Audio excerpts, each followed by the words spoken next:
Hindi pa man nakaka-recover sa epekto ng bagyong Nika. Pinaghahandaan naman ngayon ng lalawigan ng Cagayan at Tuguegarao City ang bagyong Ophel. Agad namang ipinaikot ng DSWD ang kanilang mobile command center para sa mga lugar na wala pa ring kuryente at maayos na komunikasyon. Si Isaiah Mirafuentes sa Sentro ng Balita, live. Angelique, mataas na ang sikat ng araw dito sa buong probinsya ng Cagayan.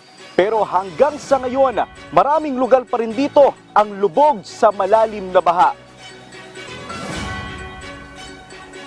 Hindi pa humuhupa ang malalim na baha na epekto ng bagyong Nika sa maraming lugar dito sa Cagayan, partikular na ang mga nasa gilid ng Cagayan River. Pero paparating na ang banta ng bagyong Ophel dito sa probinsya.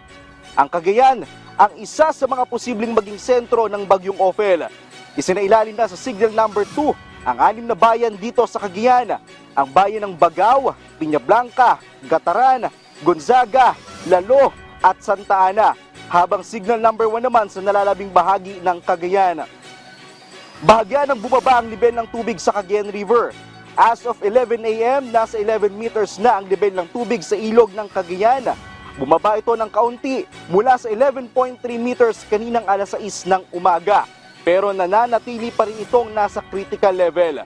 Ang lungsod ng Tuguegarao ay nagsasagawa na ng forced evacuation para sa mga barangay nilang malapit sa ilog. Pero nahihirapan ang LGU dahil may mga residenteng makukulit daw at ayaw iwan ang mga gamit sa kanilang bahay.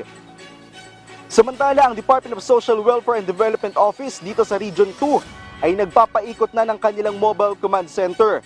Nagtutungo sa mga lugar na walang kuryente at bagsak pa rin ang linya ng komunikasyon. Sa pamamagitan ng MCC, libreng makikicharge ang mga residente ng kanilang mga cellphones, ilaw at iba pa. At libre rin sila makakakonekta sa internet. At ito na nga po yung ginagamit natin na during disaster response para makaikot tayo, especially doon sa mga areas na wala ng kuryente at walang signal. Angelique, kanina tinungo ko ang isang barangay sa Tuguegarao, ang Barangay Centro Jess. At hanggang sa mga oras na ito, lubog pa rin sa baha ang lugar. Halos hanggang bubong pa rin ang tubig baha doon. At sa ngayon naman, nandito na ako sa isang bayan ng Cagayan, ang Enrile, Cagayan. At hanggang sa mga oras na ito, Angelique, kung makikita mo sa aking likuran, malawak pa rin at malalim pa rin ang tubig baha. Itong nasa likod ko ngayon, isa itong kalsada na papunta sa iba't ibang mga barangay dito sa Enrile. Pero sa ngayon, lubog na ito sa baha. Maging ang mga palayan, kung makikita mo, nagmistulang dagat na ito. Angelique, dito naman sa Cagayan, wala pang naitatalang nasawi dito sa probinsya. Pero sa ngayon, meron ng 2 pinaghahanap sa bayan ng Abulog, Cagayan. At yan muna ang latest mula dito sa Cagayan. Balik muna sa iyo, Angelique.